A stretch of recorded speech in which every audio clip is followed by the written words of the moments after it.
He did a really good job, I thought. Well, I'll ask you in a second. We'll wait till the camera's As I say, we're running candy. So I know you guys have seen the film. How do you feel Kevin McDonald, director, did capturing the music and the life of Bob Marley in this film? What's your opinion?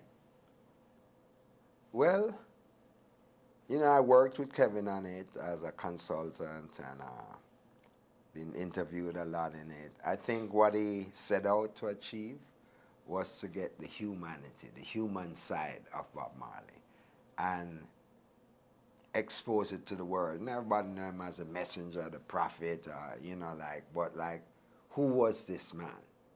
And I think he succeeded in a good way of kind of showing what created this man who, after 30 years since he passed, he's still being, hailed as almost a deliverer.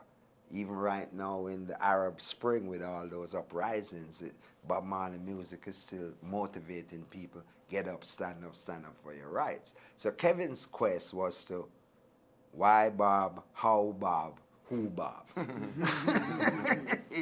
did you feel he captured your father? No, it was great because, some of the things that growing up you hear things, but it was good to really kind of get a full confirmation, and a lot of things about the movie that I've never knew as a son. Things happen, my father being riddled with cancer all throughout his body when he's performing. We didn't know these things, so I think Kevin really tapped into, like Neville saying, the humanistic side of my father, really show him as a human being, even still perform but dealing with his own personal issues that no one knows, so it was good. It was good, very great. I love it. Kevin had mentioned to me that it was actually kind of difficult to find any pictures or any footage of Bob before a certain age, before 21, 25. Did you help a lot with that as a consultant? Well, I helped in the sense that I'm kind of in charge of the Marley archives of images, like the images that the family owns, maybe about 9, 10 photographers, including my work, and the videos, DVDs or films done of Bob that the family acquired. So through me, we, made it available for them to choose from the entire catalog and worked along with him on that. But it's like, it was more than just trying to find new footage, which hardly any footage. For example, music videos weren't really out when Bob was. We did one called Is This Love? Is This Love, At this Kiskadee Center in England. Yeah. Now, Jamaica and all third world countries, it's because of scarce resources. Stuff was shot of like early whalers and, cause we used to have programs called Opportunity Knocks, which is like the American Idol show. Oh, okay. Or more like America Got Talent.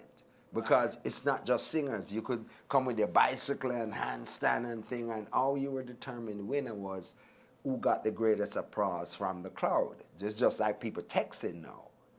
So what you do, you'd carry your crowd with you to kind of help it going, so stuff like that was shot. Bob in 9 Miles riding donkey with Rita and stuff. Yeah, you remember the name of the donkey? Nimble. But what happened in Jamaica is, when they run out of tape, they just tape over. So there's then a sense of archiving. Right. Like the person who has the biggest reggae archives is Roger Stephens, who live right here. He's got more than the Institute of Jamaica. We just don't keep records of ourselves. So that's why he couldn't find anything. It don't exist. It's been robbed. Well, also, I imagine, your father had such a wide catalog of music that he recorded throughout his life. I would imagine finding the right songs for the film was difficult, what to leave in, what to leave out. How did you feel Kevin did as far as capturing the music of your father? What was good is because my father's music related to a certain time and place, so it's really, I don't think it was as difficult to really match it up. To put the music, because the music represents a time, and so I think it was, I did a good job. Because what's importantly, Ziggy is right there as well. So Ziggy helped to assist that, and really, really did a good job. I really believe so. There was a word that kept slipping me, the key word. He kind of found the essence of Bob Marley. Yeah. I think that's what he was after, the essence. And the essence means your makeup, what, you know, what juice. makes you. Your mojo. Well, finally, I'd ask you, to both of you, what do you think is maybe the biggest misconception about Bob Marley and his life? And what do you think is the legacy that really he gave to the world that is captured in this film? I think the biggest misconception, maybe people might I don't know really, but I think that people might think that he was just a singer, or don't know the life outside of the arena and the stage, at home, like just living with human beings in Jamaica, just people in general, just everyday life. The biggest don't know how he operated. That what he sings is what he lives. Yeah. I agree with what Ron says, splices of life, and that's what make Bob Marley live on, because it wasn't make-up lyrics.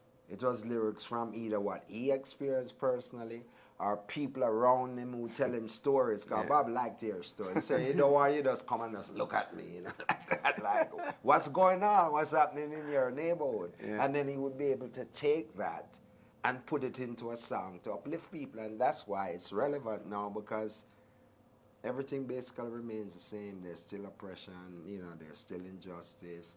Yeah. But what he really wants us to do is have one love. Yeah, one love. True. Absolutely. That's a great way to end it. Gentlemen, thank you so much. It was a pleasure meeting you. Pleasure meeting you, sir.